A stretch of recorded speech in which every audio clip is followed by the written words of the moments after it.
Hi, Shelley.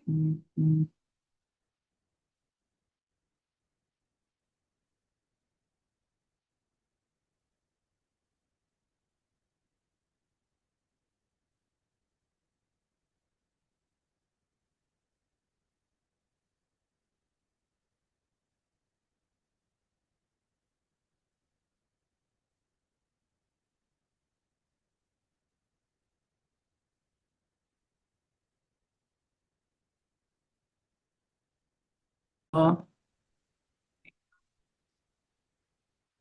go ahead and kind of restart a little bit for a Yes, second, go but ahead. No, you're good.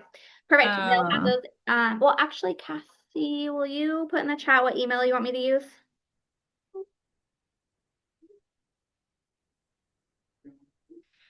while she's doing that, welcome everyone. My name is Ashley Wingett. I work at the Capital City office here in Salem, and I just shared with them that I would go ahead and repeat here my little bit of history here with me. I've been in real estate almost 6 years, and for the first 3.5 or so, I was on one of the top teams here in Salem, and built a good, successful foundation from that, and have been a solo agent for about 2 years now. So I have recently been elected to be on the ALC here, and I'm on the productivity committee, leading that for our brokerage as well. And so I'm just really excited to have the opportunity to be able to teach you guys a little bit of what I know about making and receiving offers, and how to do that in, a regular and multiple offer kind of situation.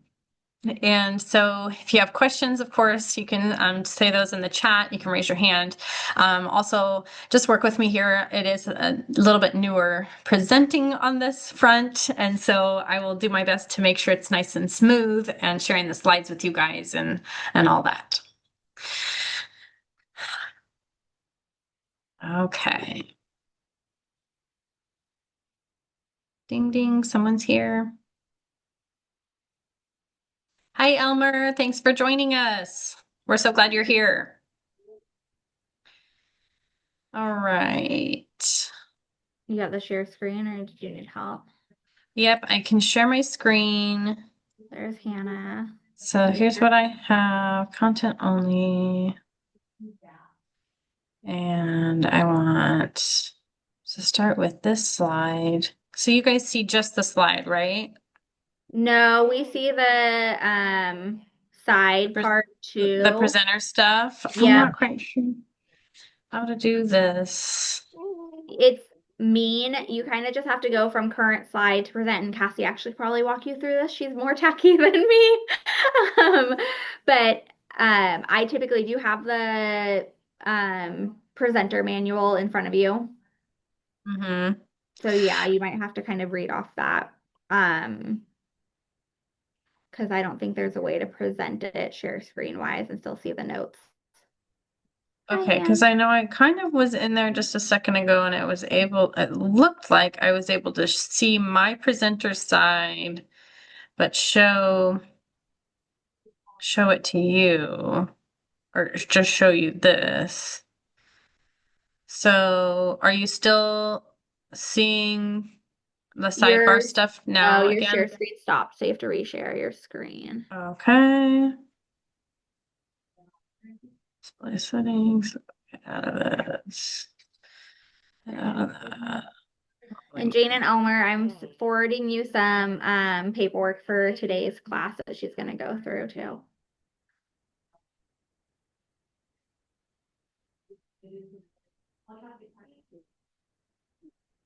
Okay, I'm just going to. It's loading. You got it now. And then if you do it, can you do a custom maybe? I think if I do this, so now Yeah. you can see. Yes. Now we just see the slide. Okay, so you're seeing the slide. And then I'm just trying to, with one screen, if I would have had my double screens here, would have been really nice. I can look at the guide. at the same time I'm sharing it with you. It says screen sharing is paused. Yeah, so now we just see like before you shared your slide, we can see like note show this slide as participants enter the classroom.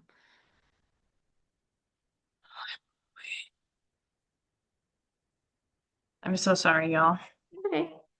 I did try to get on early to get through this part.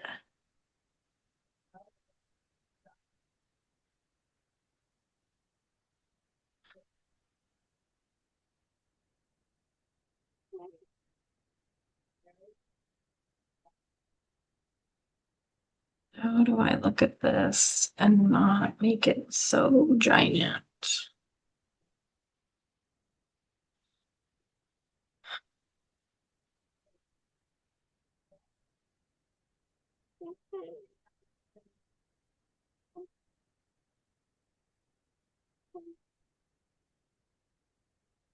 Okay, show that. All right. I will just wing it. You know, my last name is Wingett, and so I tend to, if I go through a situation, that's what I do. I just wing it.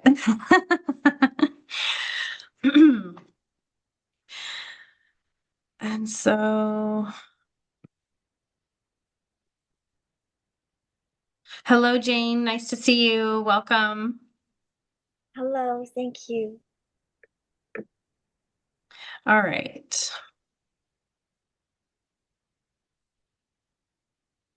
Now, if I want to just see, do we know if I can?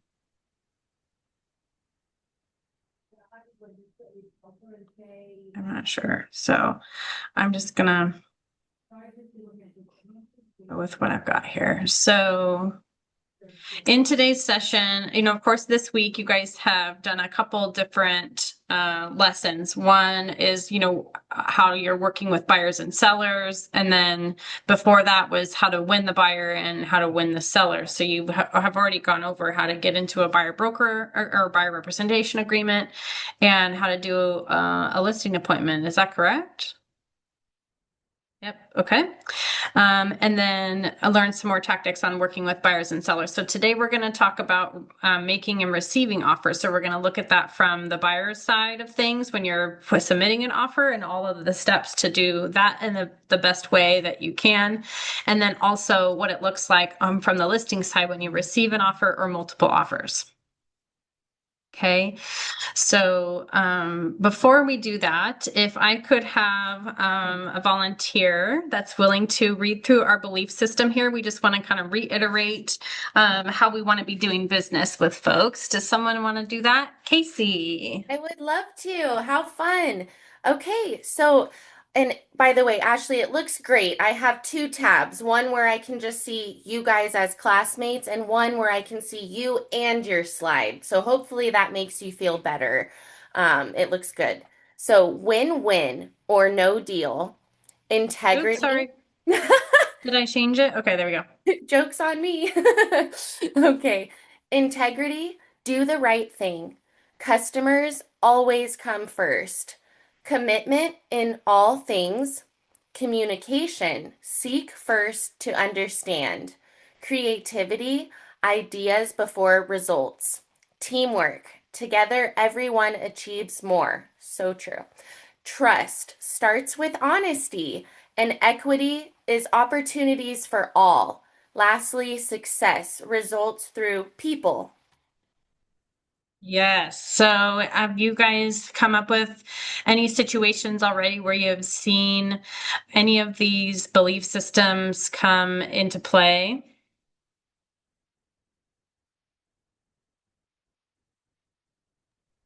I mean, right or wrong or what? Well, have you seen an example of this already? Or if you can provide an example of how we could play this out on one of these values.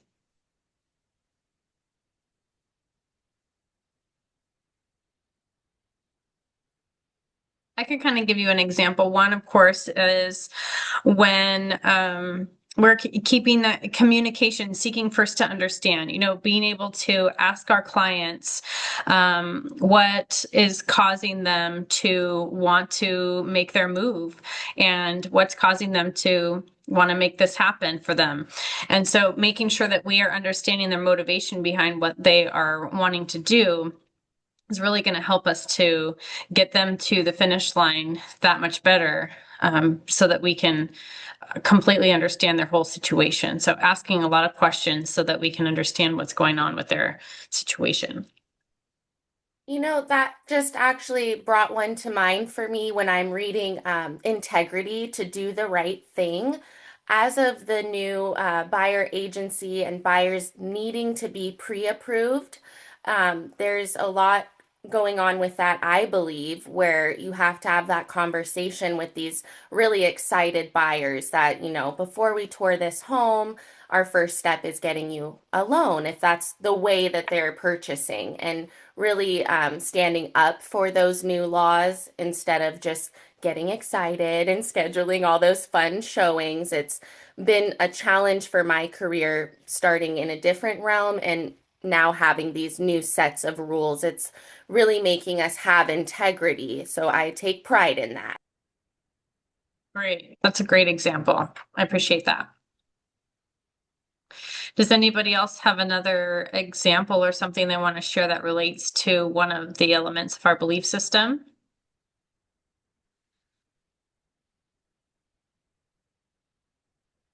Okay. Okay, great. Let's go ahead and move on to the next section here. Again, not sure exactly how long it's going to take me to get through all this material, so I want to make sure to get through it all for you. And the rest of you that have just recently joined us, welcome. If you can have your cameras on, it will be wonderful to be able to see your lovely faces so that we can, act as if we are all in the same room together. That's exciting and that's fun to do. So to go over what we're going to touch base on today, we're going to go over the offer process and what that all looks like, how to prepare your offer when you're ready to submit it, and to go over it with your buyer. Then also writing that offer and what that looks like and all the different elements that you want to try to find out when you are wanting to put your offer together. What it looks like to present your offer, timelines and everything on what that looks like once you're ready to receive and respond to the offers. We'll recap and we'll do some ahas at the end as well. Really, of each of these little sections, we'll have an opportunity to kind of recap a little bit. And then, of course, we'll review that daily success system that we kind of talked about a little bit, I think, before I got the recording started here, too. So does anybody have any questions before I move on? Okay. So I want to go over this quote with you guys. I like to think of sales as an ability to gracefully persuade, not manipulate a person or persons into a win-win situation. That's a really good example of our integrity as well. So, really in this opportunity that we have to work in sales, we really want to make sure that it's what our clients, in our clients' best interest and really what they're looking for. We're not here to persuade them or do anything that would make ill will against them, but make sure that it's a win-win situation.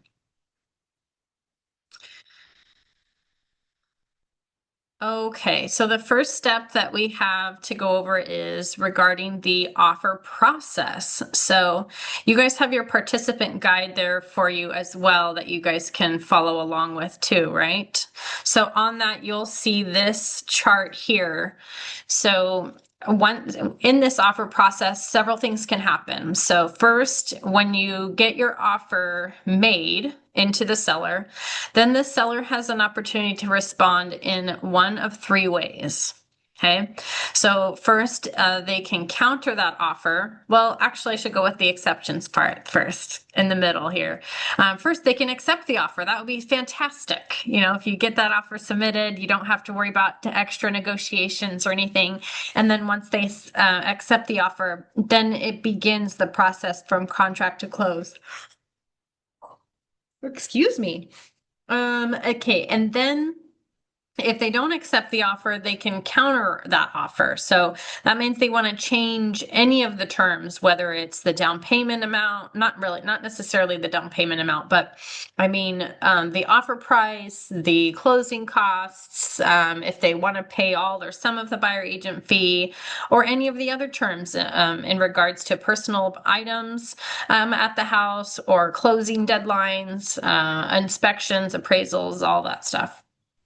Okay, so then it becomes a negotiation process. You might go back and forth just once, maybe twice, but you can go back and forth as many times as everyone's engaged until you get an accepted offer, or until it gets to the point where nobody's gonna move forward. Okay.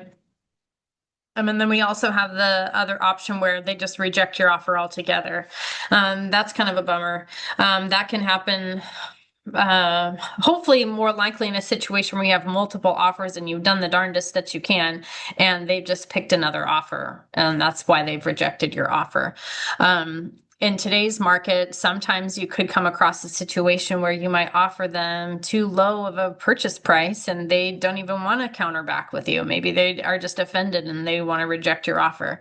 And at that point, then we would contact the listing agent for sure to find out what it is that actually caused them to reject your offer. Maybe it's something that we could change in our offer and we could still keep the deal together.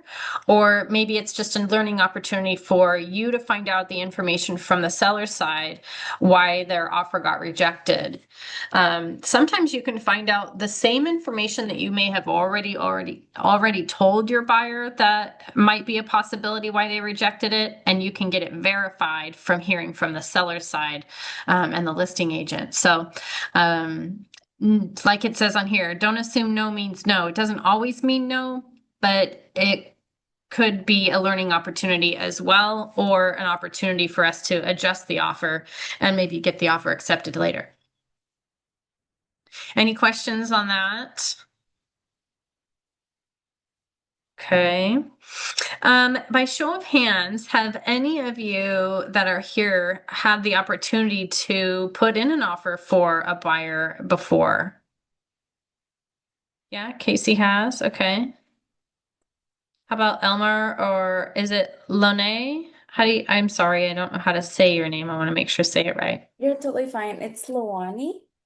Lawani? Yes. Perfect. Beautiful name. Lawani. Okay. Thank you. Okay, so this will hopefully help answer some questions you guys might have in an offer situation. My apologies for the yawns. I don't want to be doing that. Any specific ahas at this point yet? I feel like we just got started here. Okay. Next, we'll talk about how we are preparing the offer.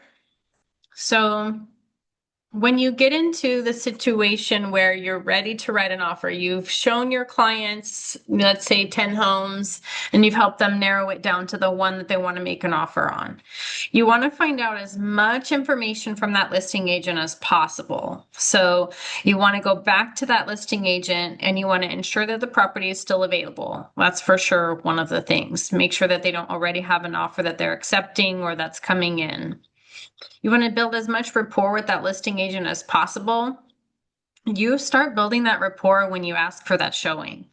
So I highly recommend, if you haven't learned this already, but when you do show a property, please make sure that you get back to that agent, whether your client really wants the property or not. If they don't want the property, you really want to give them some kind of feedback as to why they didn't choose that property, and thank them for allowing you to show it.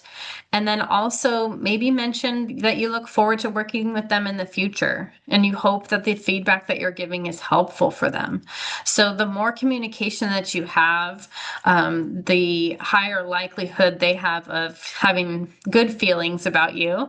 And if and when you have the offer come through, they might be more likely to want to work with you because you've already been as thorough as possible up until that point.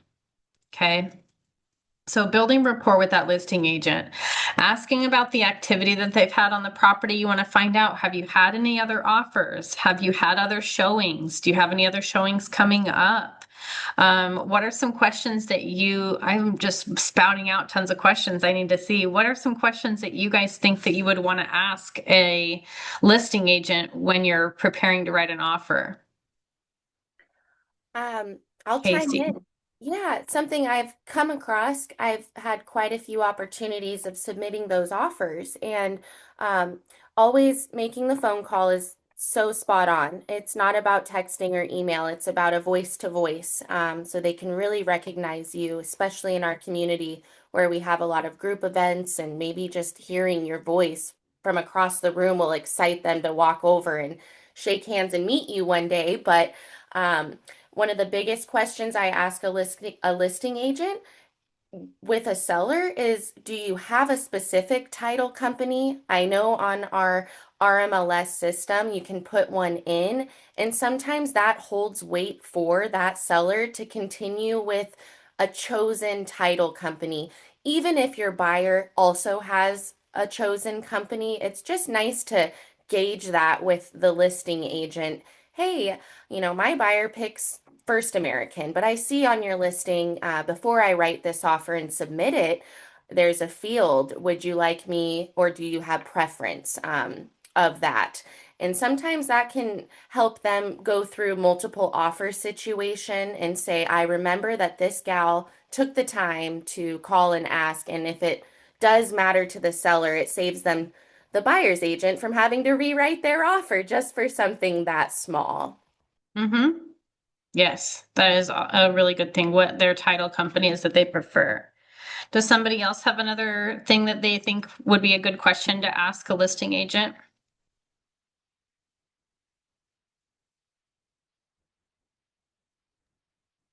There's actually some ideas on this list even. How soon their seller needs to close or not close or Mm-hmm.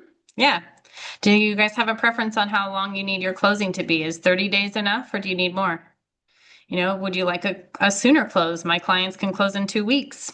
Maybe they're cash buyers and they can close really quickly. Yeah.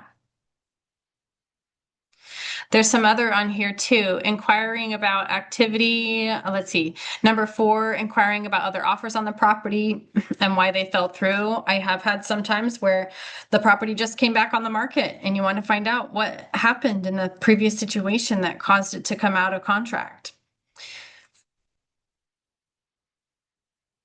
Also, you can ask about the seller motivations and what their needs are. So a really great question that I like to ask them is, what's important to your seller when receiving on and looking at offers? What's important to them? It might not always be price. Of course, price is usually the first thing that they'll tell you, but beyond price, what else is important? And like Shelley said, I think timeline is one of the more important things that people typically like to point out. So that's a good one. And sometimes you want to find out what their preferences or where they're at in terms of repairs and things like that. Like, what is the condition of the house that you know of that might not be readily available as you see it? So those are some other things too. Asking the listing agent how they want to receive the offer. Sometimes you can send I always send my offers in an email. I think you can sometimes ask them if they prefer to get it all at once with just one big document, or if you want them to be separate documents. However it makes it easiest for them to view the offer so that they can present it to their buyer. I'm sorry, to their seller. Will help out with that a lot. Making sure you have the buyer's pre-approval from the lender when you submit the offer. That's very important to have. Just like Casey was talking about, you having that pre-approval is really important because you want to prove that your buyer is really ready to move forward with this property. If they don't have their pre-approval yet, that could stall things, or that could make it fall through because you haven't been able to figure out if your client really is pre-approved. Also reviewing the MLS and the tax records, kind of double checking what you know the tax amount is going to be. That could be really beneficial for your buyer to understand how that will affect their payment. Because if this house has a higher tax rate than the house that was selected as their number 2 property, it may be more affordable for them to choose a different property, or at least know what they're being prepared for when it comes to calculating that payment. And then producing a comparative market analysis. This is really helpful if you haven't had a chance already, if you haven't shown them several other properties right along with the property they've chosen. It would be really great to try to find some other comparable properties that have sold in the last 3 months within this price range, around this size, around this age, so that you can really figure out if the price of the property is within the alignment of what homes are selling for in that area with that price and that size, etc. So that's a really good thing. If you are showing them 5 or 6 or 7 properties all within the same price range, that kind of is your market analysis. You can kind of see, but those are what the homes are being listed for, not necessarily what they're being sold for. So it would really help if you want to find out if it's in a good price point to see what's been sold in that realm as well. And then trying to obtain the seller's disclosure statement and other needed documents. So sometimes you'll see in the MLS that the property disclosures are already in the documents of the listing. I know it definitely shows it in the WV MLS. I'm not part of the RMLS yet, so I'm not sure how it shows it in there, but I know if there's associated documents with it, sometimes those are really important documents. A lot of times those are important documents for you to review, and it can show you a list of improvements that the seller has made. Maybe it has information about a strange lot line that's on the property or something like that. Maybe you have HOA information in the documents there. So those are all good things to make sure you're checking when you're ready to put your offer together. Now, when it comes to the seller's disclosure statement, you don't necessarily want to ask the seller for the property disclosures if they aren't readily available right then and there. And part of that is because when your buyer submits an offer, there are, the first thing that's going to be due for them is their earnest money in the first 3 business days after they have an accepted offer. And from there, then there are only 3 ways that a buyer can pull out of a transaction and get their earnest money back. And the property disclosures is one of those ways. So if you're preemptively asking for those disclosures, that doesn't necessarily start the timeline because you're not under contract, but you also want to ensure that you're protecting your buyer in that contingency of there's a 5 business days once those disclosures have been delivered, once you're under contract, that your buyer is able to view those disclosures and decide if they want to move forward on the transaction or not based on the disclosures. Okay.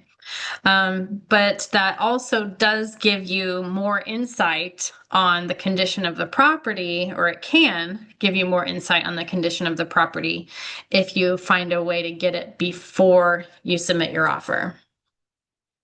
Because it doesn't necessarily count against you in that timeline, because that only starts when you're in the transaction.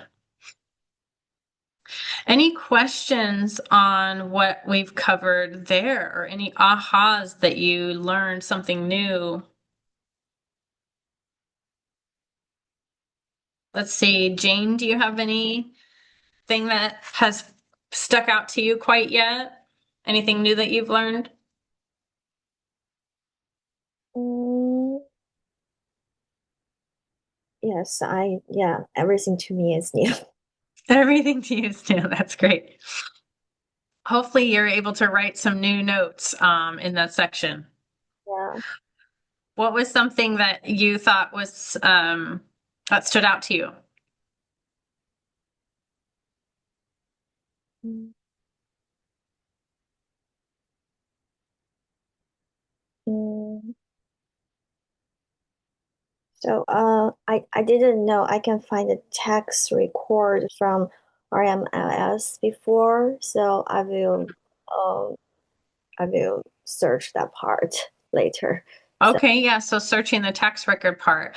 On the RMLS, I'm not quite sure. I think that you're going to probably want to touch base with the RMLS staff or maybe somebody that has access to the RMLS to be able to show you how to do that. But there is a way for you to look on the public tax records. You could even look on the county website too. Like if the property is in Lane County, then you can go to the Lane County property website and put in the address, or if you can find the tax number from the MLS sheet, they usually have the tax account number, and you can look it up on the county's website as well. So there's a couple different places where you can find that. So I'm gonna make a note.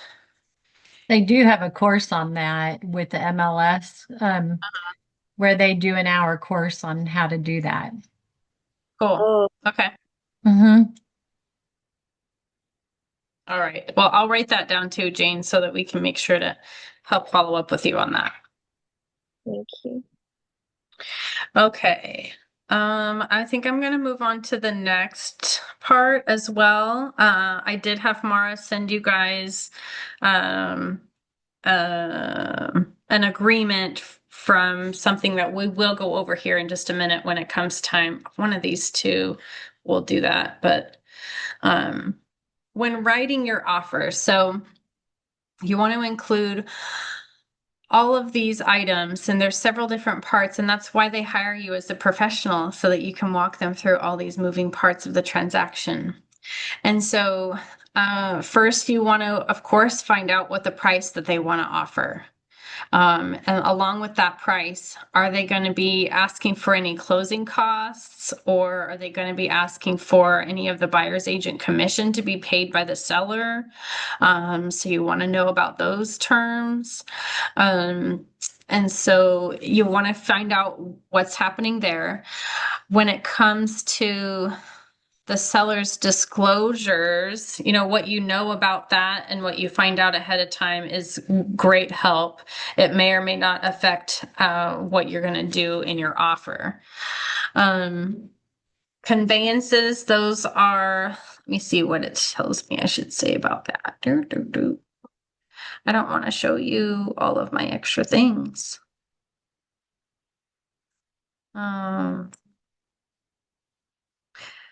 But let's see, write the offer checklist.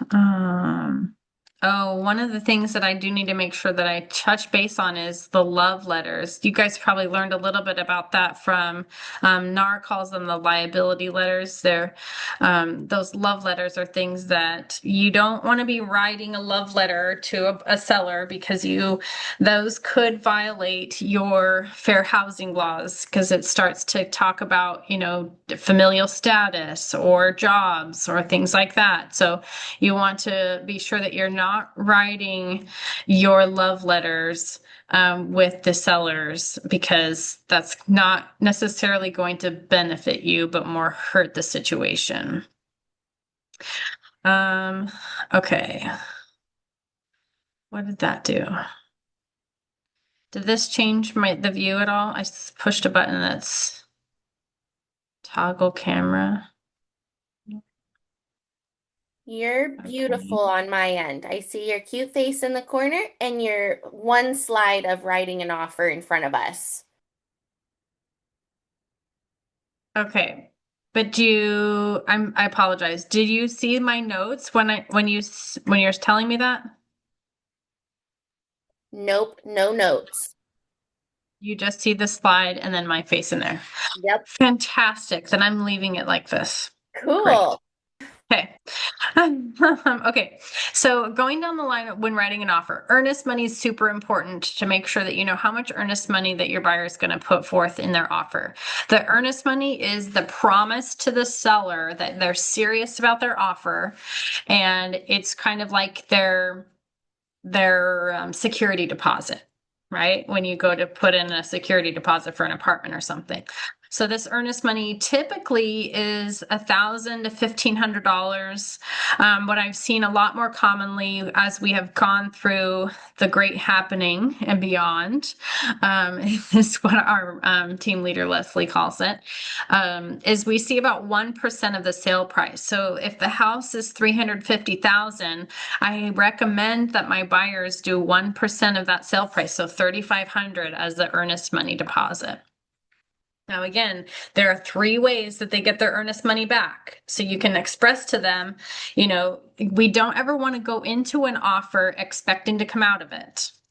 This is why we're moving forward, is because we really love this house and this is a property that you want to live in and this is what you want to move forward with. But there are 3 ways that you could potentially get your earnest money back. First is the seller's property disclosures. So once you receive those property disclosures, you have 5 business days to review those. And if there's anything on there that deems you uncomfortable and something that is over your head that you don't want to deal with on the property or that you know about, then you can pull out of the transaction and get your earnest money back through that. The second way is if something happens with your financing. Let's say something happens with your job, or you find out that you can't qualify for as much house as you thought you could, or something like that. So if something falls through with the financing and you're not qualified to purchase the home anymore, that could be a reason. Up till now, hopefully we've done everything that we can to get them in the pre-approval status, and that's not a situation that could cause them to pull out of the situation. But unfortunately, sometimes someone might lose their job within the time frame of the transaction. And if that happens, then they might not be able to qualify for the house anymore. So, and then the third way is through the repair negotiations or appraisal negotiation. So if you get to the point where you get your inspection and you are asking for some repairs, or you're asking for some money in lieu of repairs, and the seller is not willing to work with you on that, and you guys don't come to an agreement on those, that is another way to get out of the transaction and get your earnest money back. Okay. So again, reiterating, we don't ever want to go into an offer expecting to come out of it, but that is a way that we can do that. Oops. Okay, writing an offer. Okay, so that's earnest money. Then you want to talk about the due diligence period and the inspection period. Have you guys gone through a sale agreement so you can see all these moving parts quite yet? Can you raise your hand if you have not gone through a sale agreement? Are Okay, you Shelly saying hasn't. physically done it or just kind of in training? Through classes or in person, with a real client, either one. Elmer, how about you? Are you still there?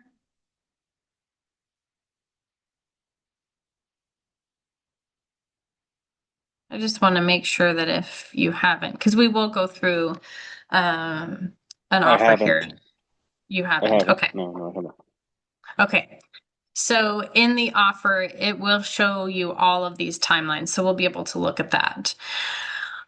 So there's a due diligence period. There's also now a suitability clause in your sale agreement. So in that, you'll be able to see, and I think the example that I've shown you is not one that has that suitability clause in there right now, but that's kind of a new one that the state has put into our agreements now, where the client will have 7 business days to see if the property is suitable for their needs in terms of lot lines, adding or subtracting to the property, and that way building on the property, those different kinds of things that aren't necessarily involved in the inspection process, because it falls right in line with the inspection period as well. So your inspection period is the first 10 business days after you have an accepted offer. That's when your inspection period begins. So as soon as you have an offer accepted, once you've instructed the buyer to submit their earnest money, your next step is to call and start getting those inspections scheduled so that you can have them completed and have any negotiation that you might have about repairs or about the condition of the house completed within those 10 business days. That's not how long you have to submit a request to the seller. That's how long you have to get any negotiations completed. Okay, so you want to try to get those inspections done within the first 3 to 5 days if you can, so that you have time to get the information back and formulate how you want to move forward. Time for the seller acceptance, number 6. This is really important because you want to find out if the seller has other people involved in the decision making. I just had an offer accepted with a buyer last week, and there's 3 siblings on the seller's side that needed to come to an agreement on the property before they could accept the offer. So we gave them, I think it was like 3 days to respond to us so that they had plenty of time for their clients to review the offer and discuss amongst themselves and reply. So you really want to ask that listing agent, is 24 hours good for you to reply? Let's say today's Wednesday. Right now, today's Thursday. So if you were to submit an offer today by 5 p.m., you want to see, is tomorrow by 5 p.m. good enough? Or would you need until Monday by 5 p.m.? Sometimes people are willing to respond to offers over the weekend, but we also want to understand how, what are their boundary lines in terms of that? And you want to be respectful of people's time as well. So maybe they aren't, most of the time we're working day and night, right? But if we teach people how to treat us, we want to be respectful of other people's time as well. Next on the financing terms, of course, you want to make sure that you're clear on which type of loan that you're going to be getting and what those terms are. And then also making sure you include the pre-approval letter. Super important to make sure that pre-approval letter is in there. You don't want to submit your offer and saying, yeah, my client can do this, and then have no proof that you've checked to make sure that they can. So that's important. Closing day, again, you want it to be 30 to 45 days out. You want to ensure with your lender that they can close within that 30 days, depending on what the buyer situation is.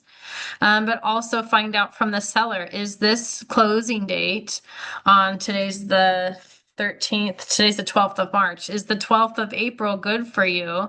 Is that enough time for your client? Sometimes they need a little more time. Sometimes they're like, no, we're really motivated. We want to close in 2 weeks. Can you do that?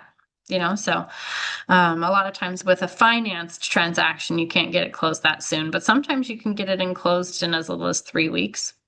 But you don't want to stretch yourself too much, because then you'll be frantic the whole time trying to make sure your timelines are getting met. You want to talk about the home warranty with the buyer. If you haven't already by now, I highly recommend talking to the buyer about home warranties closer to the beginning of your relationship with them, when you're getting ready to do your buyer broker agreement with them, or before you start showing homes to them. You really want to help them to understand what the home warranty is and how it benefits them, and if they're prepared to pay for a home warranty themselves, or if they're going to ask the seller to pay for a warranty.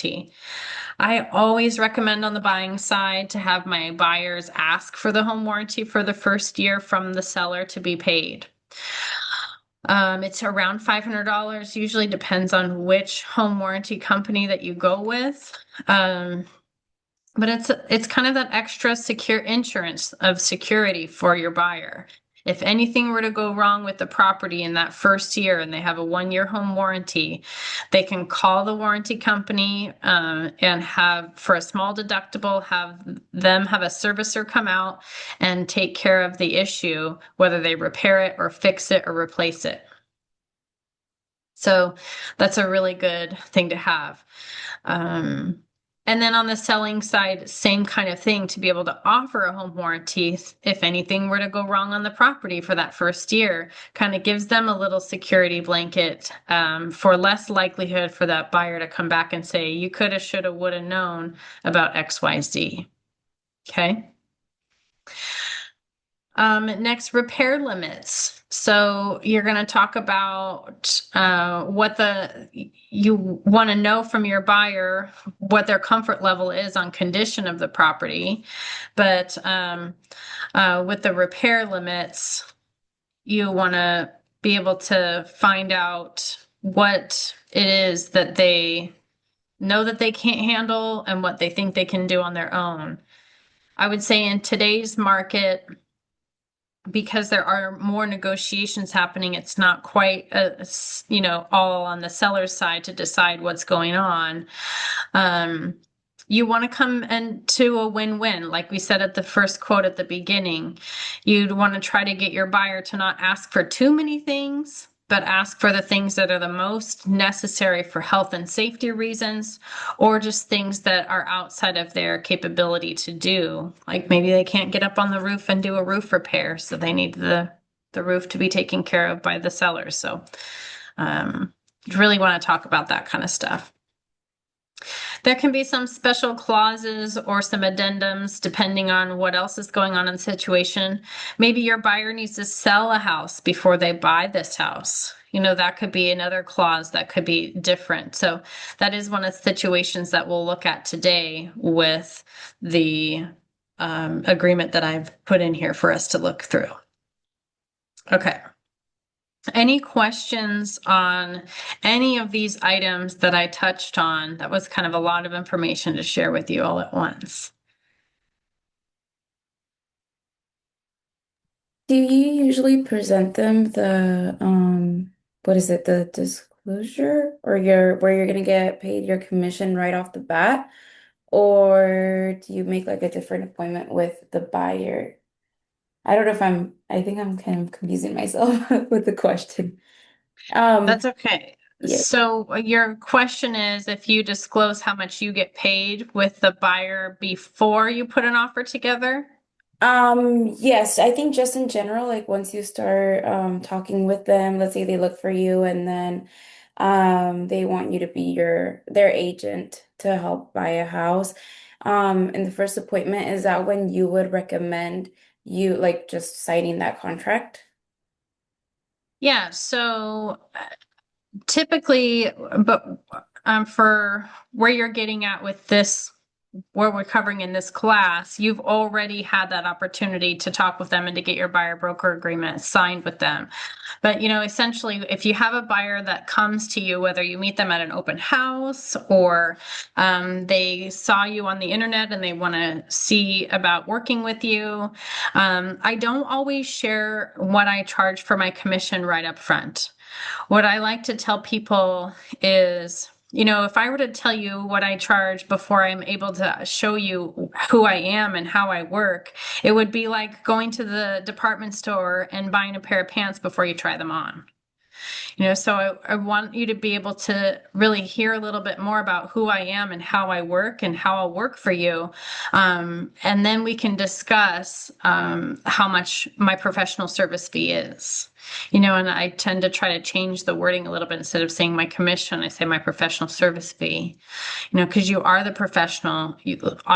These 13 items we just went over when writing an offer, that's a big deal. People don't know all these different nuances about an offer. So it's not just about the amount that you charge, but what value you provide to them. A lot of times people want to know that. And so you don't really want to beat around the bush, but at the same time, you don't want to just be flat out and be upfront about it and say, I charge, 2 apples or 3 apples or whatever. I think we're not supposed to talk publicly about what we charge people or something, but I always, you're working with Keller Williams. You guys are more trained than probably almost any agent in this area if you're not with Keller, other agents that are not with Keller Williams, because we teach and train so thoroughly. And so you should be able to provide a higher level of service to those folks. And you're in a lot bigger brokerage where we have over 200,000 agents, in the country. So that's one of the highest, I think it's the highest brokerage of all the others. And the next one barely has 100,000 or something like that, I think is the statistic out there. So you're in a good place and you have our company backing you with the quality of service that you provide. Does that help? That helps so much, Yeah. Ashley. I wanted to chime in on that because I had a recent listing appointment and I've just joined Keller Williams. I spoke to the seller and they said I've spoken to other agents. I've interviewed other agents. I'm hearing maybe I want to work with the one that says that their commission is, in my opinion, a lower percent. And without telling them what I would have suggested for my own, I went through basically what we offer, like you just did. I went through what it means to write the offer for the buyer that's going to come over to the listing side that I was representing. And in the Mhm. end of my interview with that seller, they understood why we might not be the lesser option. We hold value in what we provide to our sellers and buyers. So I did get to change a seller's point of view of trying to get some kind of a discount, I would say, by showing our value. So that's what I wanted Mhm. to share is so important about that very first interview is what I call what a seller does to you is they're interviewing you. And there might be someone trying to get business by saying that their commission is a really low percent. They're not valuing who they are as an agent. So don't discount yourselves, you guys. Definitely show your worth, and the seller, they should understand by the end of your interview with them. Yeah, I definitely agree with you there. And um, it's they get what they pay for, really. So, if they're paying less, they're probably going to get less quality of service with their agent, so especially on either side, communication is key, showing your value and providing solutions throughout the process, all the things. And you're going to work harder for your client than anyone else, right?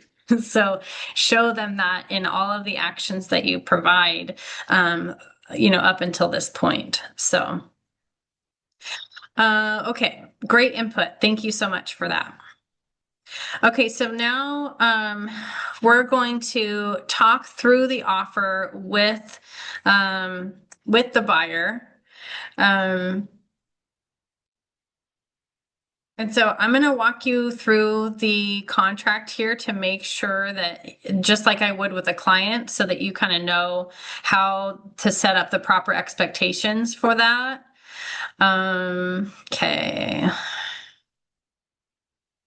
So go ahead and get out the contract that we've given you, and we'll start at the beginning and work our way through it. Give me just a second here. Yeah, this is the part that might take a little bit more time. So I'm gonna stop sharing this slide for a minute.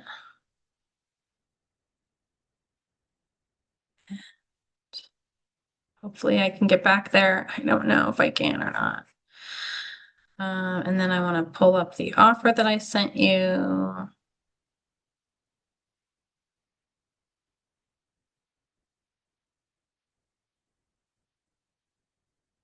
Okay, so the first is the residential sale agreement. And so I believe you guys should have that with you. Is there anybody that doesn't have it? I think if you don't have it, you might have to just get it from Mara, but I'm not sure if I should share my screen with this too. I think I'm going to. Okay, so when I go through this with a buyer, I'm going to walk them through this, whether I'm in person with them or on a Zoom call. And so I have a certain sale agreement number that I put in. You're going to want to have some kind of system that you use for when you're putting in your sale agreement numbers. So whether it's like the first and last initial of your buyer's name and then the address, like 123 Main, or something like that. So have a good system for what makes most sense to you so you can organize those sale agreements according to who you're working with and what address it might be. So at the top, you're going to fill in your information as the buyer's agent. So I have on here my information, my license number, our brokerage number, brokerage office address, my name, my phone number, the office phone number, my email address. So you fill in all of that. Okay. And then you show them all the information that you get from the listing agreement. I'm sorry, from the listing sheet, you know, from the MLS. You fill in as much of this information that you can find. Okay, so that's the top piece. Oops, I missed redacting a name there, but that's okay. Okay, and then you're going to walk them through this on all the parts, especially that you fill in. Okay, and then, so the first part of this is who's involved. So you're going to put the buyer's names on the first section here, and then the seller's name where it says seller, insert name, what county it's going to be in, the address of the property. If you've got the tax number, put that in there. I don't usually put the lot and block number in there, but if you have it and you want to put it in there, you can. Then you say, here's the sale price amount. We're going to offer $650 and we're going to do 4,000 earnest money. Are you comfortable with 4,000 earnest money? Is that good for you? Because we talked about that previously, most likely. Okay. And then we have the rest of your down payment amount that's in here. And then it's going to be a deed versus a contract. Because once the property closes, the title, the deed is going to switch over to the new buyer. It's not going to be like a land sale contract. It's going to be a deed. Okay. So this calculates itself when you put these numbers in, it'll calculate down on line E what the remainder amount is. And that's the base amount for their loan. Okay. If they're getting a loan. If it's a cash purchase, you'll put your down payment in, and then the remainder amount you're going to put in in line D, I believe it is. Actually, you'll put it on line E, and then we will further describe where the money is coming from in the agreement. Next on section 2 is the attached items. So basically any fixtures, anything that's attached to the property, mounting brackets that are on the property, or those are like for your curtain rods, things like that. A lot of times those are on there. Sometimes you have TV mounts that are on the walls, and those sometimes will stay unless the seller has talked about what's being excluded. You want to include anything that's attached if possible. Bathroom mirrors. Most of the time bathrooms have mirrors, but sometimes I guess they can be taken off. So, again, I missed another redaction, but that's okay. Next on personal property. So all of the things that are not attached to the property are things that you want to include here. Only the following personal property, which is offered as is without any stated value, is included in the sale. So a lot of times that's where you're going to put your dishwasher, range, fridge, anything extra that they want to include on the property. Okay. Everybody good as we're going forward? Okay. Next is the financing section. So we're going to look at what is that on this property, it's contingent on this buyer selling their property in Kaiser. Okay. So in this instance, we're putting that it's contingent on that. If the buyer doesn't have a property that they're selling, then you probably want to put all funds are liquid. If the down payment money or any of the other money is coming from gift funds or from like 401k disbursement, those are not gift funds, but the 401k disbursement is the main thing. If they're coming from some kind of other asset, you want to state where it's coming from.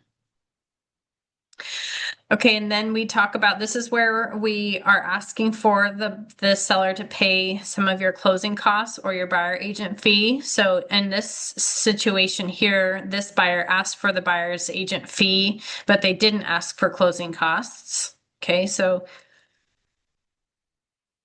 it could be both or one or the other. It's not an all cash transaction, but if it was, that's where you would fill this section out in section 5. This one is actually a conventionally financed property. So on section 6 is where we selected conventional. And then we've also selected that the buyer has included their pre-approval, and we're going to make sure that we include that. If you know that the pre-approval is coming, you can always select the buyer will provide the seller the pre-approval within so many days. And then they can provide that typically within just 2 or 3 days if it's going to be postponed at all. But you want to try to have that when you submit the offer as much as possible.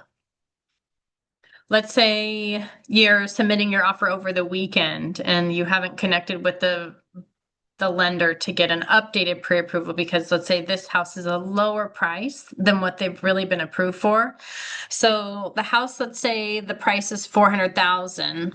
I'm sorry, the house is $350,000, but your buyer is approved up to $400,000. They want to write an offer for $335 instead of $350, which is the full price. You don't want to give them a pre-approval for $400,000 when you're trying to offer less than that. So you want to get a new pre-approval for the amount that you're offering so that the seller doesn't have any inkling that your buyer can purchase more house or, purchase the house for a higher amount. That's a way that you're protecting your buyer in their situation. Does that make sense? No, I honestly am confused. Okay. So you meet your buyer, you are working with them, you have them under buyer broker agreement, and you have hopefully already received a pre-approval from their lender at this point, not attached to the house that you're putting an offer on, but you've got a pre-approval. Let's say they're pre-approved for $450,000. Okay, but they don't necessarily want to spend $450,000. They only want to spend $400,000 on a house. Okay, so you have your pre-approval for $450,000, but you found a house that they want to write an offer on for $400,000. You want to get a new pre-approval from their lender for the $400,000 so that your pre-approval matches your offer, and it's not giving the seller any information that your buyer is actually approved for a higher amount. Does that make sense? Yes, that makes sense. I have a buyer right now who told me that she got approved for 400, but she was looking at a mobile home that is like 150. So I still need to check when she got pre-approved last. That way we can just kind of confirm if, yeah.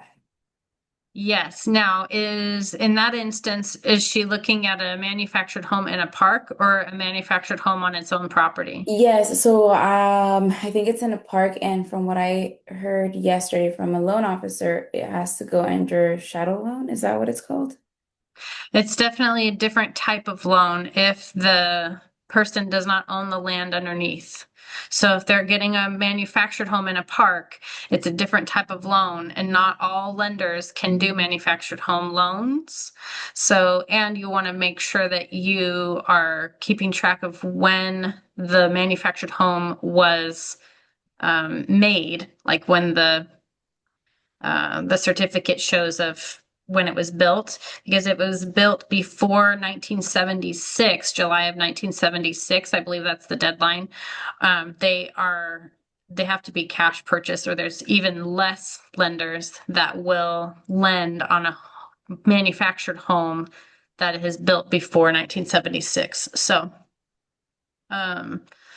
yeah, if she's been approved for 400,000, that's likely maybe an FHA loan. Who knows? Maybe a USDA loan. Could be conventional, I guess, too. But if she's looking at manufactured home, she might need to get a new pre-approval for the manufactured home itself if it's not on its own property. Okay, perfect. Yeah, I think it's in a park. Okay. Okay, so moving along through the sale agreement, this is the part where you're financing the property. It's not a cash sale, so you're describing that. I don't typically go over the financing contingencies and all of these obligations regarding financing. I want the buyer to read through all of these, and if they have questions, to get back to me. and make sure that they thoroughly understand what they're signing before they sign it. So we do want to make sure that they do read it, but if you're explaining every single line, it's going to take you a really long time to get through the deal, through the, through the offer paperwork. So make sure that you advise them to read through it thoroughly. In this case, we're not doing a seller carried financing property, but if you were to, of course, then that's the section you would fill out for that. Here for additional financing provisions, trying to think of something you might want to put here. This could be if you're in a multiple offer situation and you want to provide an escalation clause. There's where we start getting really complicated. No, it's where you could put in buyer to pay $5,000 over the highest price, not to exceed $460,000, let's say, in this $450,000 house scenario that we were just talking about. I think I might be a little off the 450, 400, but let's say you're in a competing situation and you want to compete. So you want to provide an escalation clause that you're willing to go up to a certain amount, but not to exceed the highest price that your buyer is willing to pay on that specific property. So those are some kind of things that you could be putting in the financing provisions section. That's not going to be all the time, but it just might be in certain situations. Hopefully that doesn't confuse you too much. We don't have to go into that too much more right now, but if you have more questions, we can go over that later. Then, like we were saying, you're going to want to go over the inspection stuff as well. I usually select the alternative inspections procedure and use the professional inspection addendum. The reason I do that is because it doesn't just gloss over all of this inspection stuff. That inspection addendum goes in more detail of what that entails.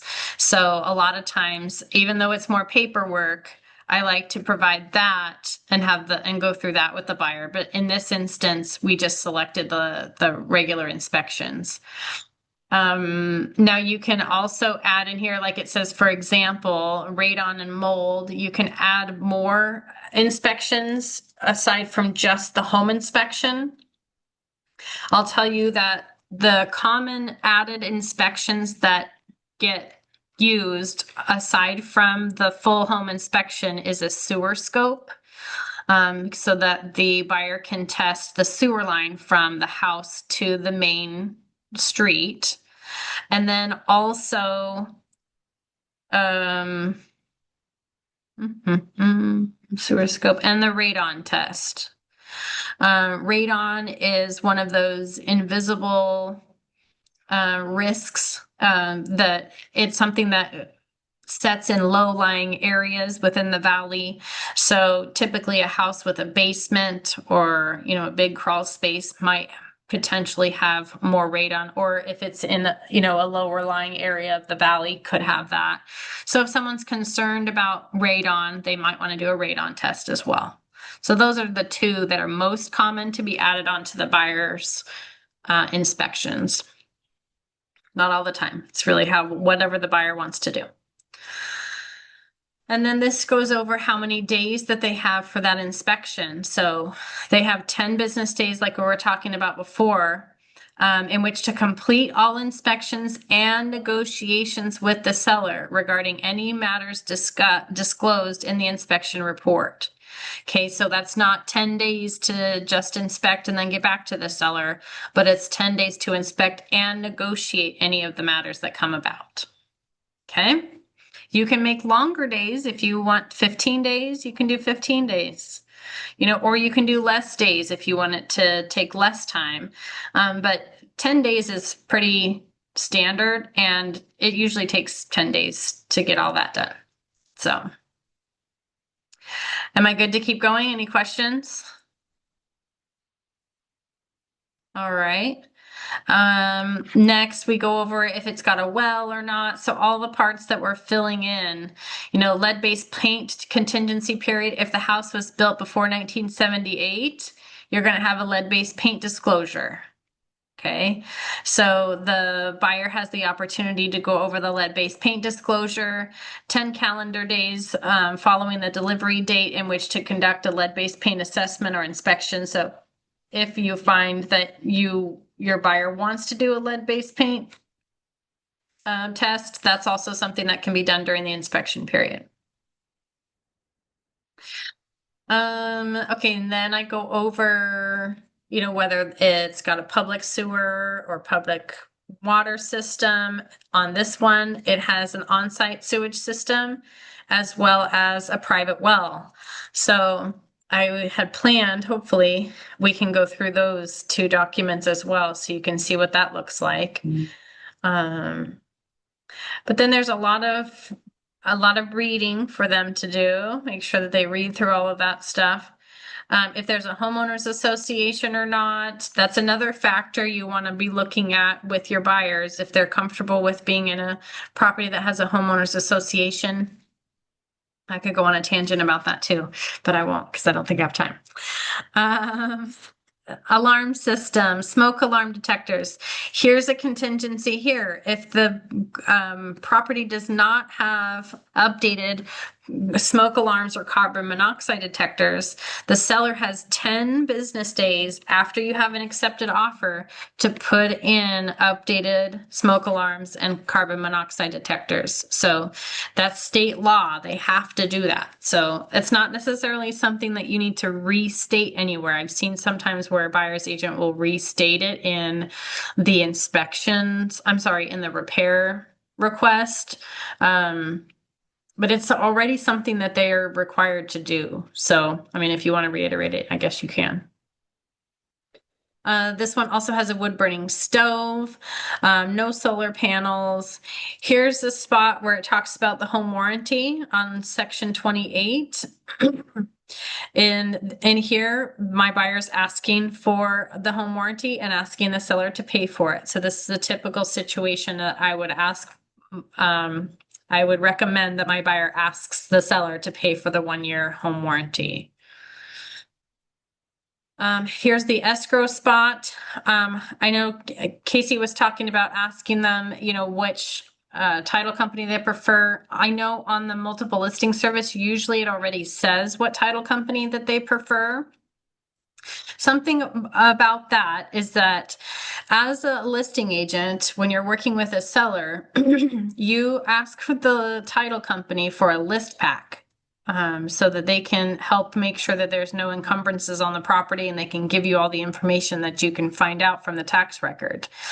That's usually the title company that you want to list when you're listing the property. And that also, if let's say right now I have a listing that is being facilitated with a power of attorney. Grandma is the seller, but granddaughter is the power of attorney. So before I even listed the property, I needed to collect all the power of attorney documents, make sure that I have the authorized signers for the property, and so I'm working with the escrow company, I'm working with the title company and my officer to make sure that I've got everything lined up for the property to be sold. Now, if a buyer comes in and wants to work with a different title officer, then I'm going to have to transfer all that information to another title company, so it is something that can be decided between the buyer or the seller, but typically you're going to want to follow what the seller says that they're wanting because that person already has background information about the property. So you want to try to be respectful of that and not change it on them unless they don't care. So that's my little tidbit about the title company. Then you go over the earnest money deposit here. See on here, these buyers asked for 4 business days after the effective date to get their earnest money together rather than the typical 3 business days. So you can change these things as you see fit, depending on what's going on with the situation. Typically your escrow money or your earnest money is deposited directly with escrow and not being given to the buyer's agent's firm or, these other options. It's not typically something that happens. It would be a rare occasion. Then we talk about the closing date here on this next page. section 33. And then we talk about possession, if there are any tenants on the property or not. Now, if the homeowner lives there, they're not the tenant. They're just the homeowner. Okay, so if the property is, let's say, an investment property, or a property that they currently have renters in, that's when you typically will know that because you've started to build a relationship with the listing agent and you would know if there's tenants or not. Then you'd have, if there are no tenants, if there are tenants, you fill out accordingly on the sections on here. I typically make possession be on 5 p.m. on the date of closing. But then when I do my prorations, so when someone purchases a property, the current taxes are going to be prorated. Their payment, depending on the time of the month, is going to be prorated. So all of that is going to determine what their first payment is going to be and then the subsequent payments after that. And so sometimes your closing date, sometimes you close on a Monday, but the seller needs 3 extra days to get all of their stuff moved out. And so possession is not till 3 days after closing. So you don't want your buyer to be paying for those 3 days that the seller still has the property. You want it to be prorated for when the buyers got possession of the property. Does that make sense? Yeah. So that's something that you definitely want to touch on as well. And I usually, even if the closing date and the day they get possession is the same day, I still just by default usually select the day that they get possession. That's just a common practice that I do. It's up to you how you decide you want to do that. Okay. Then, of course, there's another section about property taxes, whether it is or it's not specially assessed for property taxes. In this case, I believe this one was assessed for forest because it had a lot of trees on the property. So they had a forest deferral. So you'll want to know that when it comes time to put the offer together. I think that's all the things you select aside from how soon you want to do your offer expiration. So you can see this buyer signed their agreement, signed this offer paperwork on the 20th of the month, and we gave the seller 2 days till the 22nd at 5 p.m. So that was 48 hours for them to respond to our offer. Okay. I would say that's the most reasonable. Then on the bottom is where they would do their response. Okay. So that's how, any questions? I feel like I went through that kind of fast, but are there any questions on different parts of the agreement or things that you've seen differently?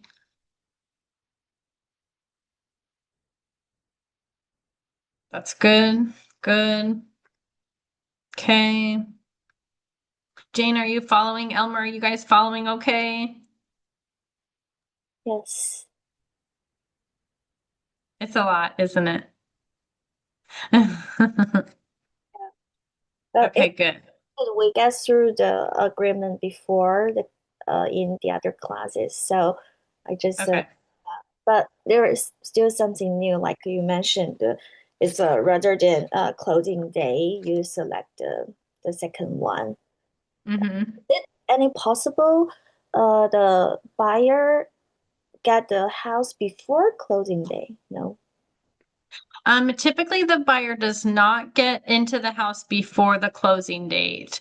And the reason for that is the buyer doesn't own the property yet. And so the seller would then be taking a risk in letting the buyer move into their property before closing. Now, sometimes the seller will stay at the property because let's say they're looking for a replacement property or they're waiting for placement to get into assisted living or something like that. Maybe they need an extra 30 days or 45 days to stay on the property. In that case, you would do a different addendum where the seller would provide some kind of rent back to the buyer, because you would then be closing on, let's say, the end of the end of March, but then the buyer doesn't get possession until the middle of May. So that's 45 days where the buyer would be accruing utility bills and, have a prorated amount that they would be paying for their mortgage. So at that point, you ask the seller for some kind of a rent back, for a daily amount or for a monthly amount, just depends on the time frames.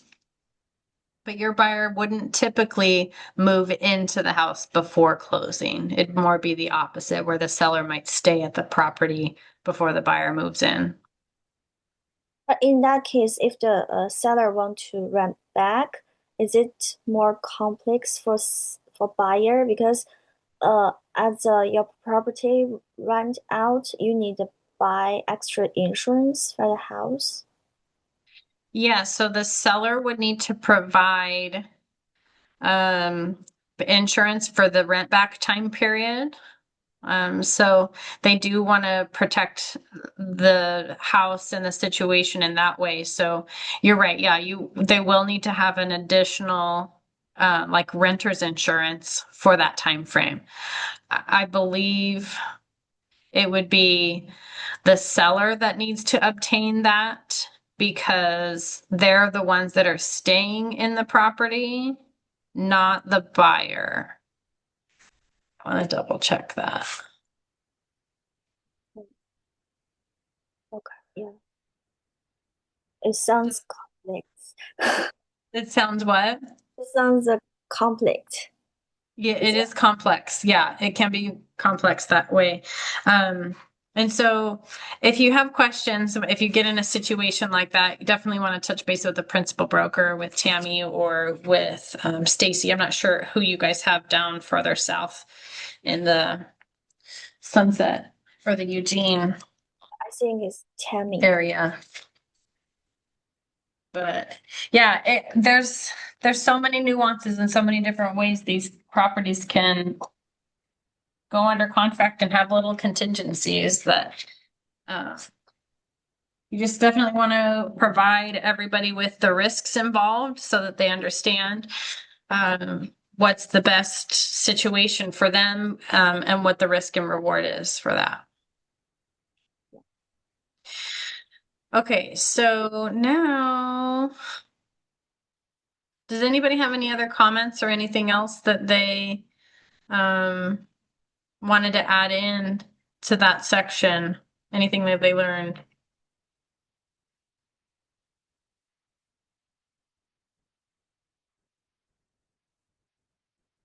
Okay.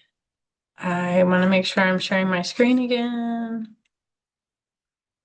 So I want to get back to our slides. Nothing yet, but I know you're getting there because you've done a great job. Oh, I appreciate that, but okay, talking through the offer. Okay, we can Okay. see your screen, like the whole thing. Yep, I'm going to go back to this. And now you Yay! see the orange ahas, right? Yep, and your Okay, still same thing, right? Yep. Great, thank you. Okay. Okay, next. Now we're going to go over when you're presenting the offer to the seller. Okay. You've gone over the offer with the buyer, and now you want to make sure that you are telling the seller all of the things about it that are the most important. You don't necessarily need to give them all of the details, okay? But you definitely want to provide as much information to the seller so that they understand the situation with your buyer as possible. So let's go back to your participant guide, where you can go to the part where it talks about presenting the offer checklist. Okay, so double check all the documents. Really, you want to Yes, follow the instructions, label all the documents clearly. So you're going to probably want to put like sale agreement and then the street name for the sale agreement piece. You're going to want to put inspection addendum, with the address or maybe your client's last name, so that they can differentiate between the items. I like to make sure that when I'm giving them the items, I put them in my email in a logical order. So number 4, order documents logically. I like to provide the pre-approval first, then the sale agreement, then any addendums that go along with it. So your inspection addendum, your well or your septic inspection addendums, your lead-based paint addendum, any of those extra addendums come after the main sale agreement. Even if you have a buyer that has a property to sell before they can buy this property, I would still put your sale agreement first, then your contingent right to sell or your contingent right to buy, and then your subsequent addendums after that. Email summary. You could also do what's called an offer summary. There's one of those in the OREF forms and ZIP forms as well, or whatever program that you guys use for your forms. You can put a summary in there when that just goes over the main points, the price, the terms, the inspections, all of those things, whatever any contingencies are. And that's a really great summary to use as an outline for you. I have noticed I received an offer on a listing just yesterday from a buyer's agent, and it was really great for them to put in the email sale price, closing costs, buyer agent commission, closing date, main points, so that I know those are the most important parts as part of the transaction. So that's really great. I like to call the listing agent before I send the offer. Let them know that it's coming. Tell them we're submitting an offer. We really hope we can do this deal together. Here's the situation. My buyer's really excited about this property. They selected it over 20 other ones that we looked at, and they really hope we can put this together. So that's really great to be able to call them and tell them it's coming, and then ask in your email, let me know of your receipt. Like, please let me know once you receive it.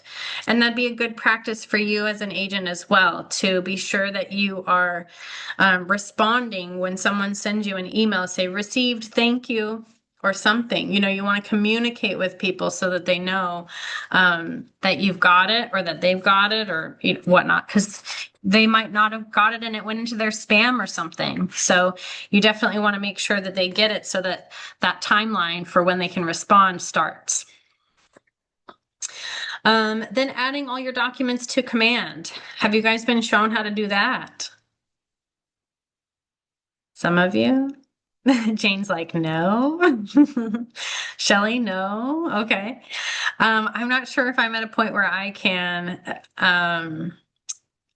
have the opportunity to show you that, but I know that through your command training on Fridays, your tech trainer, she can show you how to do that as well. So, and if you have more questions after this is over and we have time, we can look at what that looks like, okay? And then, of course, consulting with your buyer afterwards, letting them know, hey, I sent the offer over, have a glass of wine or have a coffee, something, try to relax for the next 48 hours now that your offer is submitted. I will check in with the agent tomorrow, make sure that you do check in with the agent before the offer expires. Because if you haven't heard anything, it's possible that after that 48 hours, if you haven't heard anything from them, your offer is going to expire. But let's say something happened, maybe the seller's child got in a car accident last night and they're not going to be able to respond to you for another day or two. So you want to be in communication with the listing agent to see if you need to extend your offer deadline. That's something that sometimes happens as well. So all these kinds of things that are little nuances that could happen in a transaction. We don't want to panic. We want to be the one that's a problem solver for our client, and we want to help them through this process and try to stay as calm ourselves as possible. Okay. Any ahas about presenting the offer, things that you learned that you might not have done or might not have thought of when it comes time to present the offer? Elmer, do you have something by chance? I want to be able to have everybody get involved.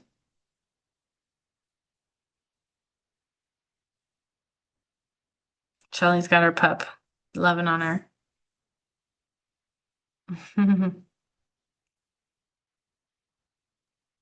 Casey, you had your hand raised. Yeah. Did you have an aha? I just loved your entire presentation, and because I have had some experience, there was just some really cute points that I think we should all remember. But once you've submitted the offer, asking them to just unwind, have that time to themselves afterwards, because you have done your job and you will be there when you get a response.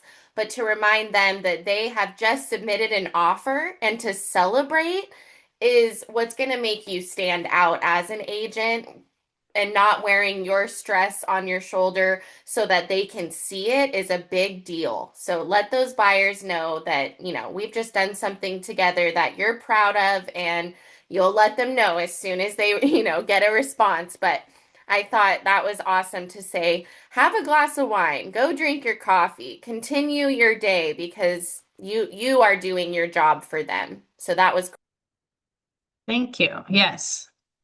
Anybody else have another aha? Any questions? Okay. All right. Next, we're going to go over what happens when you receive an offer. So far we've talked about making an offer. Now we'll talk about receiving them. So as a listing agent, you have the responsibility to your client to present all offers in a timely manner and give them fiduciary advice on those offers. So now we're going to talk about how that looks and what that looks like when we go over receiving an offer and going over that checklist. So look in your participant guide for some further explanation of the items. And then also you'll probably have an email summary. Um,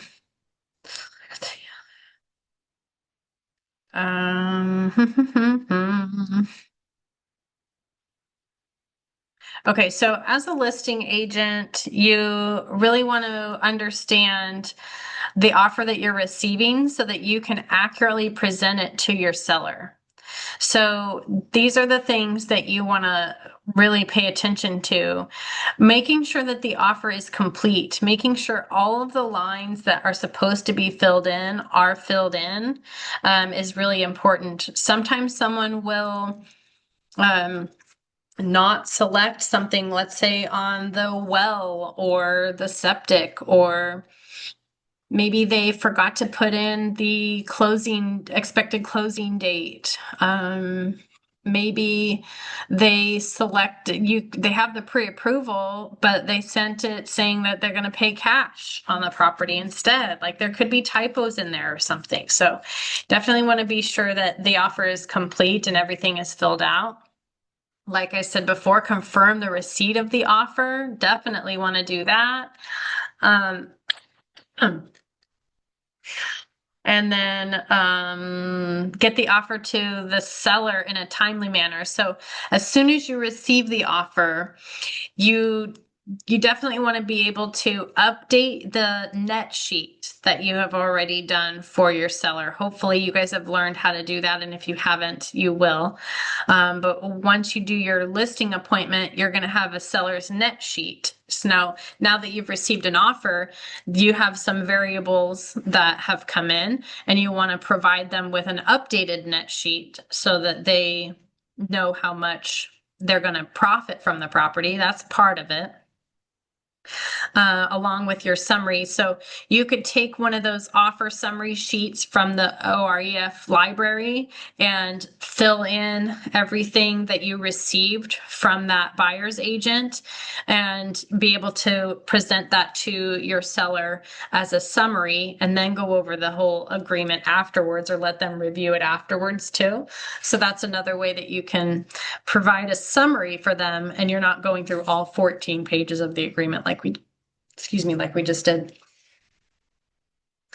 Let's see, call the buyer's agent. If you have any questions, of course you want to call the buyer's agent to find out if they can give you any clarity on the situation.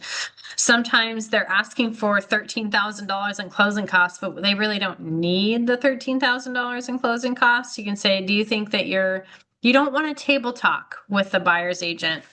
Meaning, do you think that your buyer will take this amount? Or do you think that your buyer will be able to handle this amount of closing costs instead of that? But you do want to see, what their gauge might be. Like, is this a be all end all for them, or is this something that's negotiable?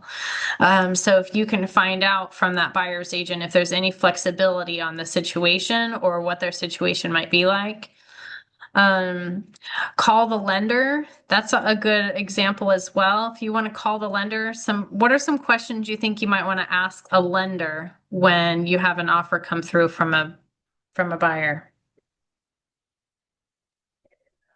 One that I've actually experienced a lot is this home, from what you can see, going to qualify for this specific loan? Like an FHA, the lender might tell you, if the house is in a state of fixer or listed as one, that this loan probably won't qualify for that kind of or this house won't qualify for that type of financing.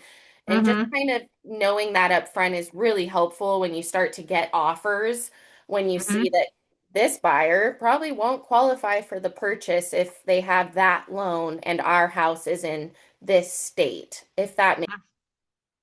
Yep. Does anybody have anything else that we know that we might want to ask a lender when calling to verify the buyer situation?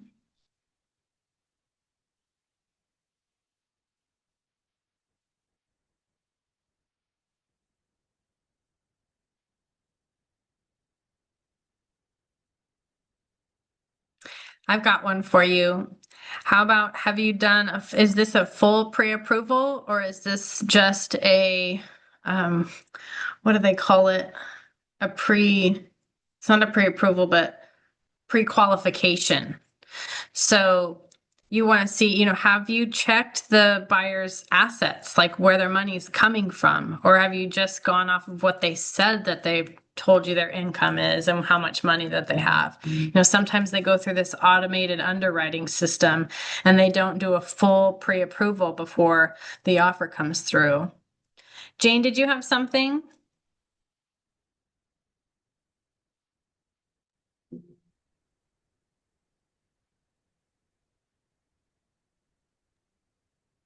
Pre-approval gives them a letter though, doesn't it? And gives them paperwork that shows that they're fully pre-approved for a certain amount. So that they can give that to the seller to say that they're fully pre-approved for that home. Yeah, you could sometimes have a pre-approval and it says that they've done all of those things, but there are some instances where maybe they haven't, and they're giving that to you to, try to get the offer approved, but really they just met the buyer. They don't really know what's going on, or they've just, like I said, run it through their automated system and they haven't dove deep into verifying that customer's income and getting their bank statements and, getting their employment history and all of those things. So the difference be that it would say pre-qualified on the sheet though versus pre-approval. Yep, that is definitely a significant difference that you'll be able to see. And again, I just know that it's good if you can find out from the lender, have you checked their income and their assets? yourself? Like, have you looked at that, or have you just let the automated system do it? Because you'll know if they're able to give you that information, how deep they've dove into the situation for that pre-approval, or if it's still surface level. Because I'd say I can't tell you probably the amount of transactions that come out of contract because of financing, but quite a few of them I know last year that had fallen apart were because of financing issues, whether it's adjustment in the interest rate or whether maybe that lender didn't do as thorough of a pre-approval before moving forward on the property. Buyers get excited. They'll come to you before they've even talked to a lender and they say, I want to buy this house.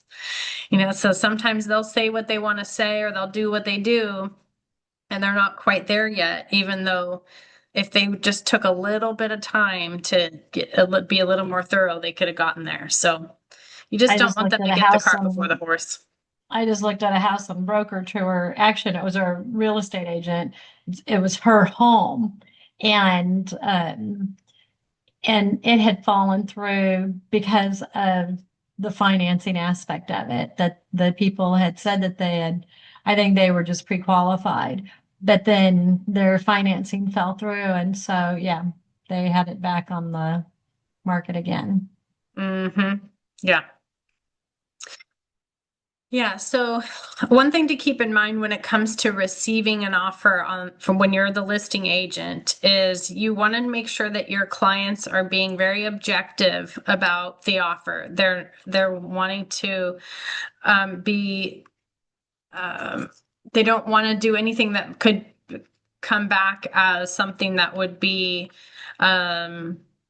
discriminatory against any of the protected classes either. So, whether some information about their background or whatnot, you want to make sure that they're objective about what terms and conditions are in the offer, not about them as people, just about the offer itself. Make sure that you're helping them to not sway one way or another because of that. Okay, so make sure the offer is complete. I think this is a double. Okay, so I think we're going to look at creating an offer in Command. So a guide to creating offers can be found here. Let's see, I'm going to share this link with you in the chat. I see more new. What's that? Go away.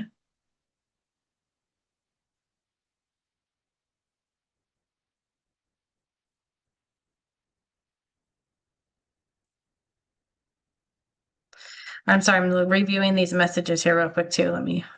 I'll send that to you. Okay, this should get you on how to get.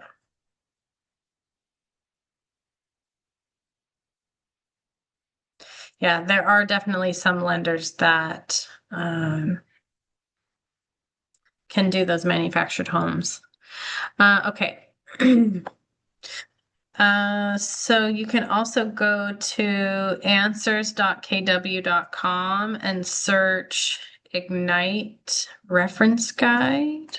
Oh, that's nice.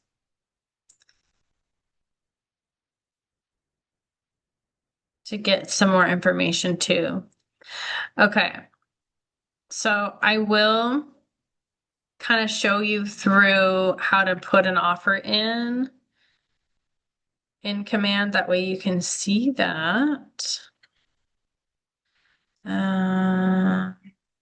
Because I know I'm going to have to wrap up here in about 10 minutes. So I want to make sure to give you as much information as I can. Get out. Get out. I'm not sharing anymore, right? Not the second. Okay. Offers.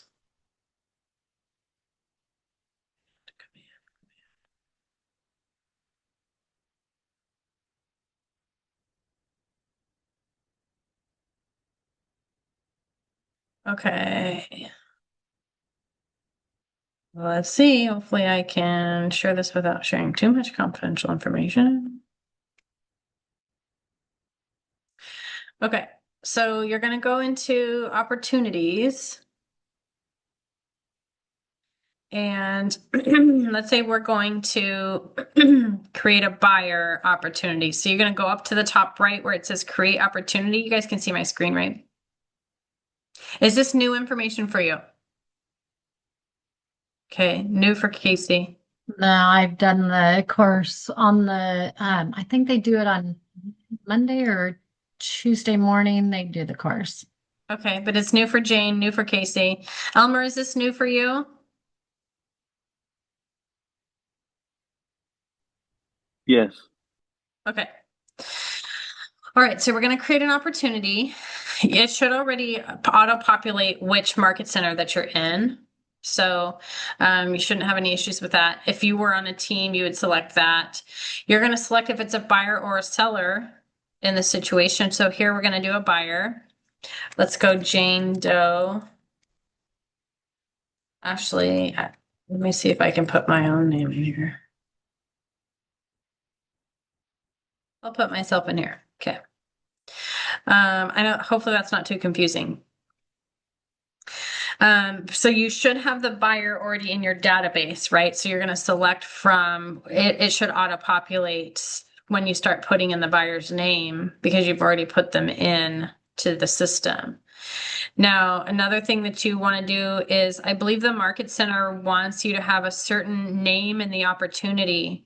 So you'd probably do something like this where you put the buyer's name, then that it's a buyer, and then when their buyer broker agreement expires is usually what you want to put in here until they're under contract.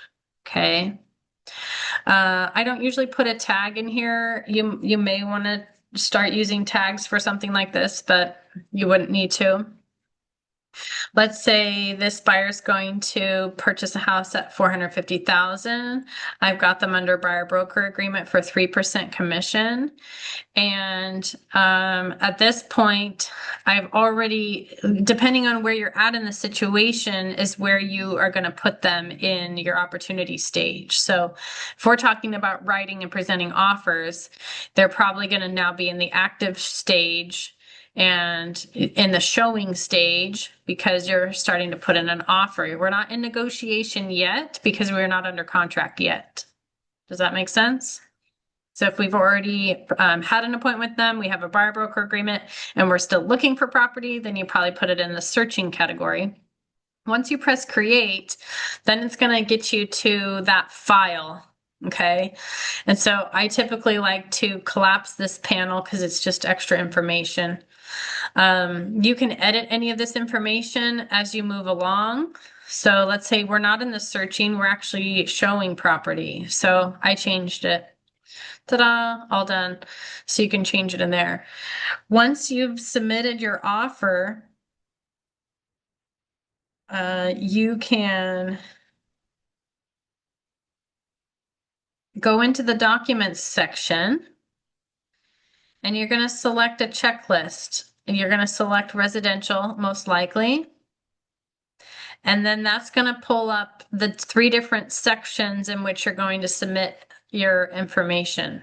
Okay, so the first section in the opportunity is the consultation. That's where you're going to put your buyer broker agreement, your Keller Williams advisory. Have you been shown how to do this? Nobody? Some of you? I think I'm probably going to be taking some of these courses coming up to be in depth on command. So share whatever you need today because my answer is going to be nope, I haven't learned this yet. But thank you. Yeah, no, that's good. Jane, how far along are you in your licensing and stuff? Do you have your license already? Have you been an agent very long? I have my license, but not very long. Okay. And you're a solo agent now? Are you planning on staying a solo agent? Yes. Yeah. Okay. Elmer, how long have you been an agent, or what's your stage of your career so far? I'm fairly new. I feel like I'm just starting, so trying to get everything set up still. Mhm. Yeah, everything's new to me, so I have to rewatch some videos so I can get up to date. I'm trying to learn as much as I can right now. Yeah, sure. Well, and repetition is key, of course, too. I mean, you might learn one thing one day and you'll learn the same thing another day. But hopefully, at least an overview here will at least kind of get you familiarized with the system. And then when you take those other classes, I know that the on YouTube they have the 66-day command challenge. So if you guys aren't already doing that, that would really help a lot on how to navigate in command and how to do these things there too. Okay, so, but once you submit the offer and get the offer accepted is when you put it into the under contract section. Okay, so if you look at, I don't know if I'm allowed to show other people's stuff that I already have in here or not, but this is where you're going to put this information. And so you're going to just drag and drop from your files, or you can browse the files to find it on your computer. Okay. So that's where you go to do it. And once you're done inputting everything, you can press submit to MC, and that's the market center. And that's when the principal broker will take a look at everything and make sure that you got all the T's crossed and the I's dotted and the checkbox checked. Okay. I'm pretty much out of time here at this point. I know that we're supposed to end at 3 o'clock. And so do you guys have any further questions on, did I get through the last of it? Looking at responding recap. Yeah. In command. Okay. Back to, can you see the slides?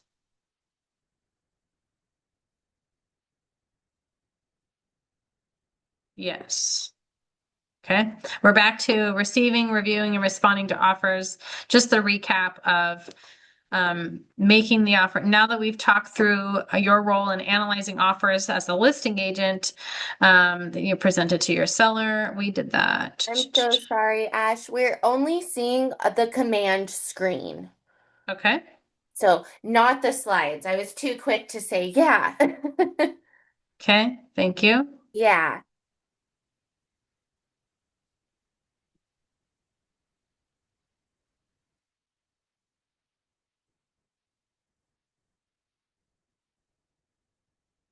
Ta-da. Back to perfect. Yay, just the slide. Got it. Okay.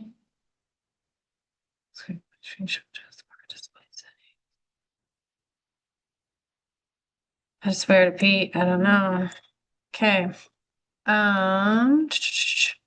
We've talked about, so I showed you a little bit about where to put it in command.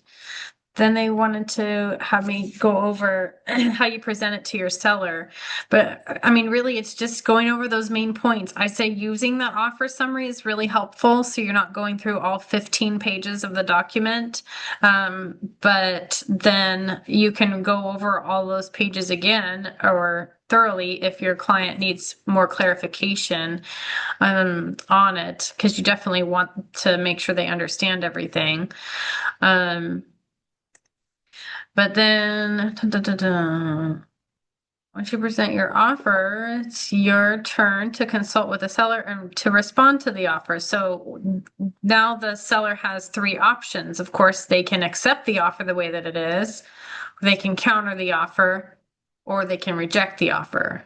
So I always try to encourage my sellers to at least counter the offer if they don't love the offer that they initially see. I had a seller just last night. We have a house that's listed for 295,000 and the buyer offered 250,000. The seller was somewhat offended. They were like, "This is so disrespectful. Like we already know that the house needs work and all the things." And then the buyers were asking for closing costs and buyer agent fee. and $45,000 less on the house. So they were like, whoa. We'd like to just reject it altogether. And I was like, I hear you. I understand, might not like this offer. And let's counter back with what you are willing to do and see if they're willing to negotiate, because we're happy that we have an offer. We don't just want to blanket say no. This might be the only offer that we get in a month, So at least it's worth trying to negotiate and coming to an agreement. And if not, then it's okay. But at least we tried. So I always try to encourage them to, explain the positives and the negatives and the various responses that they could get, and make sure that they understand that right now it's their turn to make the decision. And so then they have those 3 different ways that they can accept the offer or reject it, or counter it. Does this help you guys? Okay. So in a multiple offer situation, you're going to want to, find out what's most important to your seller. It might not always be the highest price. You might have a little bit of a lower price, but the seller is going to net more money because that buyer is not asking for as many closing costs or something like that, so it might not always be the price that's the deciding factor. It could be the other terms as well. If there are multiple offers in a situation, you definitely want to provide to those buyer's agents that you want to ask them to call for highest and best from all of those offers. You say, we've received 2 other offers. We're asking for highest and best by tomorrow at noon. So trying to make sure that they know that there's multiple offers, and if they want to change their offer at all, that they can. I want to be respectful of your time, and I know I'm over time already. So do you guys have any other questions? I don't want to just blanket stop us on this. If there's more to go over. My biggest aha is that you can take any class with us and you're going to learn something new every single time. I don't care what it is as a topic. The agents that teach it, like you, have just shared literally the secret to your madness. And I really appreciate that because as much as I've done this, I'm still learning. And for these new agents, I think you literally just painted the entire process in an hour or 2, however long. You made time feel like nothing because we were learning the entire time. So thank you for keeping it within time, but also you just rocked that. I don't know if I could because I talk too much. So good job, Ashley. Thank you very much. I appreciate that. I receive your feedback. Shelley, do you have any thoughts, comments, questions? Nope, you did a great class. Thank you, Ashley. Great. And you guys, I'll put my contact information in here really quick. So if you do have any further questions, you're welcome to reach out to me, email me, or call or text me.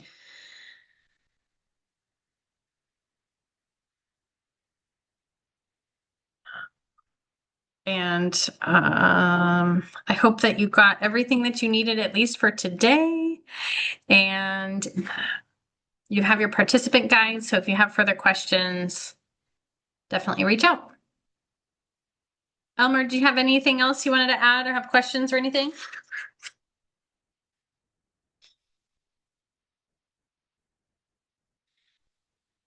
Jane, thank you for joining us as well. I know we lost somebody partway through there, but good information. It was great. Thank you, Elmer. This is a really good class. Thank you. Oh, good. I'm glad. I hope it was helpful. Very helpful. Great. All right, you guys, I hope you have a wonderful rest of your day. Go be successful. Make sure that you get your success system down today. Get your contacts out for your lead gen if you haven't already. And your text messages or your notes out to your clients, and stay in contact. Provide value. You're doing great. Thank you. All right, have a good afternoon. Bye bye.